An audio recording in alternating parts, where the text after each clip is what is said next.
The Australian Outback, it's not just a place. It's a presence, a vast, ancient, unblinking eye of red dust and spinifex. It's a land that strips you bare, not just of water, but of your sense of self. And sometimes it simply swallows you whole. Every year, thousands come to test themselves against it. They come for the isolation, the beauty, the romance of the frontier. But few are prepared for what happens when the romance fades and the reality hits. When the water runs out, when the path disappears.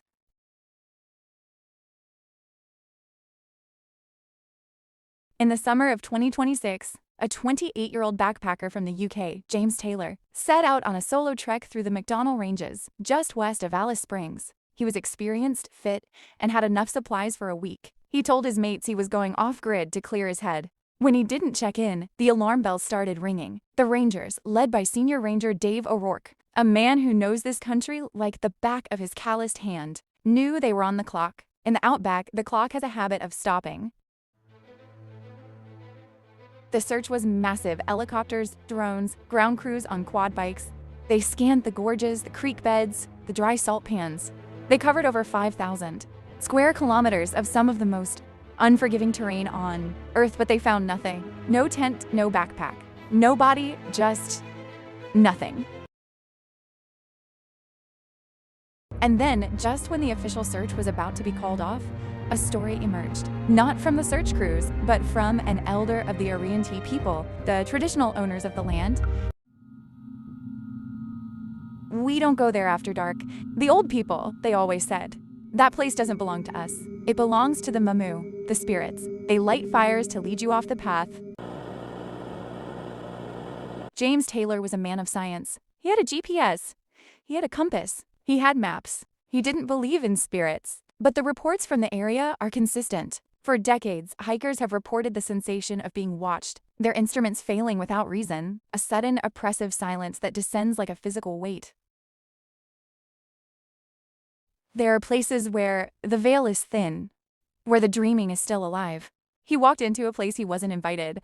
The land remembers. It remembers every footstep. And it holds grudges. A week after the search was called off, a local tour guide found a water bottle. It was half full, which was bizarre. Next to it, half buried in the sand, was a diary. The last entry was dated 2 days before he was reported missing. The handwriting was desperate. The diary describes him going into a gorge that wasn't on his map, a fissure in the earth so narrow, the sky disappeared above him. He wrote that the temperature dropped instantly and the air felt heavy. The paintings in that place, they are not of kangaroos or emus. They are of things that walk between the rocks, guardians. He walked right into their home. The rock art changes there. It warns you. It says turn back. 6 months later, a helicopter crew spotted something glinting in the sun. It was a hiking boot. One boot, brand new. It belonged to James Taylor. It was found 80 kilometers from where he was supposed to be. There were no footprints leading to it. No footprints leading away. It was just there. He left his watch behind.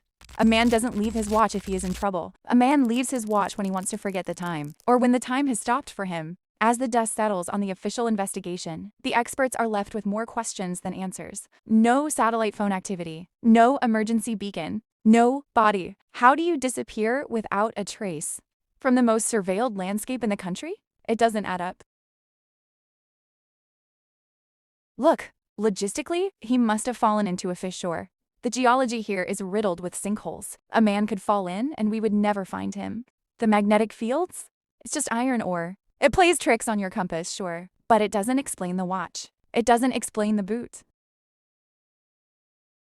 But the archives tell a different story. In 1952, a stockman named Eric Mathers walked into the same area to check on a fence line. He was found 3 days later, wandering in a daze. He didn't remember his own name. He kept saying, "The light, it was calling me."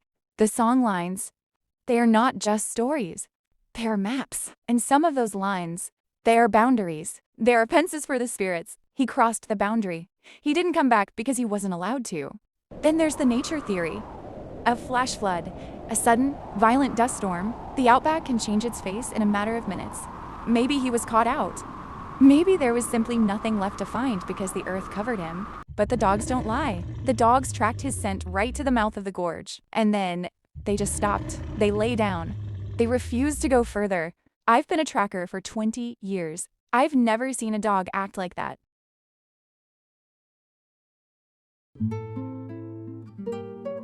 They built a small memorial for James at a lookout.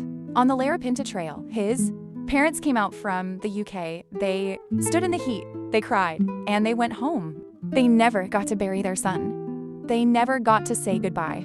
You see, you think you come to the Outback to find yourself. You don't.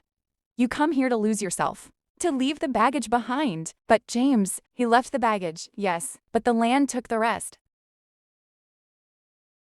So what happened to James Taylor? The case is officially cold. The file sits on a shelf in Alice's Springs, gathering dust. But the whispers continue. The locals know. The old people know. They just won't say. There are places in this country where the ground is still, bleeding from the dream time, where the stories are still breathing. You can't solve a mystery that is still happening. Maybe we're looking for a body where there is no body. Maybe we're looking for logic in a place that operates on myth. Maybe he didn't disappear. Maybe he was simply claimed. Thanks for watching, mate. If you enjoyed this deep dive into the strange and eerie, don't forget to smash that like button and subscribe for more tailies from Down Under. Hit the bell icon so you don't miss out on any updates. And if you have your own creepy stories or theories, drop them in the comments below. I love hearing what you guys think. See you next time.